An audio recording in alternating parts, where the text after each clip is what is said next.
Sematary. Pet Sematary follows the Creed family who move into a small town in Maine. Not for any particular reason, it's just that they were in a Stephen King story, so that's where they had to relocate to. They find a pet cemetery in the woods behind their house, and they find out that the land beyond that holds the power to raise the dead. But they don't come back as they once were. That's nothing. You see what the kids down the street are having to deal with. This wasn't supposed to! No! He's gone! What have I done? Please, Mom! Mom, please!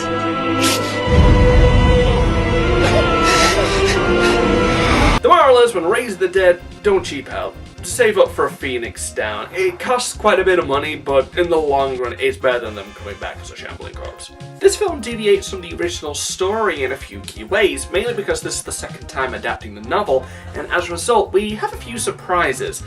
Some are for the better and help streamline the film, like tying two of the resurrections together, which the original didn't really. They were more separate events, which helps develop the character of Ellie a lot more. But the ending is different, and I feel like it kind of missed the point thematically of what the original was going for. But at the same time, both endings are kind of downers, and I appreciate the attempt to catch people off guard who actually saw the original.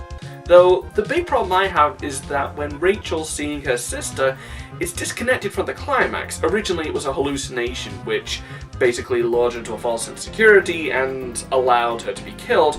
And here it feels like it has no point. It's just like it happens and then the plot resumes. It's a minor nitpick in the grand scheme of things because it didn't ruin the film. I just felt like it could have been integrated better. I gotta be honest, I was kind of worried that this was tying into Dark Tower or It to make the Stephen King expanded universe or something like that. But outside of a prominent road sign for Derry, Maine, where It was set, it doesn't really push that idea. You know, unless one of the trucks is supposed to be from Maximum Overdrive. I wouldn't recommend trying to remake that film. Don't tamper with diamonds. You want a war? You got one.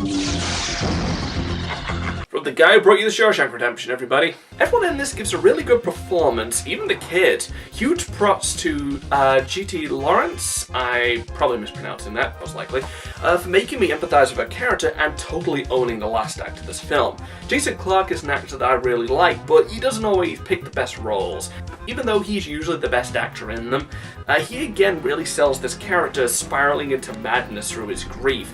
And I like the touch that he doesn't believe in the afterlife, since it makes sense why he would be the one willing to bring people back from the dead if he doesn't believe that there is a world beyond this. And Judd is awesome as well, the old man who tells them about the pet cemetery.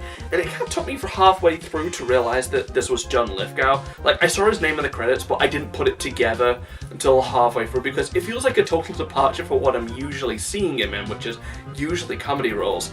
I typically find it kind of hard to separate from his Third Rock from the Sun character, and most of the roles are kind of the same thing, where like there's a lot of shouting and overacting, which, don't get me wrong, that's the reason why I love John Lithgow, but I never really seen him act like this, and it was a great breath of fresh air. Fine. Mr. Potato Man is all the company I need. Right? Answer me! The film actually has good scares as well. I mean, in a lot of horror you can see the scares coming a mile away, and the overuse of the fake out and then the jump scare. It's like, oh, guess there's nothing there. I guess I'm gonna turn around and oh, what a shock, it's right behind you. But this gets right the balance of shock and dread. Like, the best scares are the ones that build up the tension to the scare, to the point where I want the scare to happen because I want this unbearable tension to end, but at the same time I'm also dreading the actual scare. It's something that, say, It didn't do for me. On top of that, the use of practical effects really helps with some pretty gruesome imagery, like someone's Achilles tendon being sliced and watching his foot split apart under his weight. It really is, again, breath of fresh air to see stuff like that on the big screen again. Or if it was CG, it was done well enough that I couldn't tell the difference. The themes of the story revolve around grief and how we process death through multiple eyes, from a child trying to grasp the concept for the first time, to someone racked with guilt and seeking comfort in the idea of a beyond, to the practical scientist who struggles to cope with loss and as a result dooms himself and his family to a nightmare brought about by his inability to move on. The original ending sold this idea better, but it still isn't lost in this movie because it's in the rest of the film. And it helps give the entire movie a purpose beyond just an excuse to scare an audience for an hour and a half. Or 2 hours. It's good when I don't notice how long the film is. In conclusion, Pet Sematary has a great cast, plenty of scares, and ties it all together with the idea of death, loss, and the consequences of trying to regain what was taken. So it's an 8 out of 10. It's a solid recommend for horror fans, and maybe, just maybe, you'll learn the lesson that Louis Creed couldn't. That you shouldn't move to Maine. Take care now. Bye-bye then.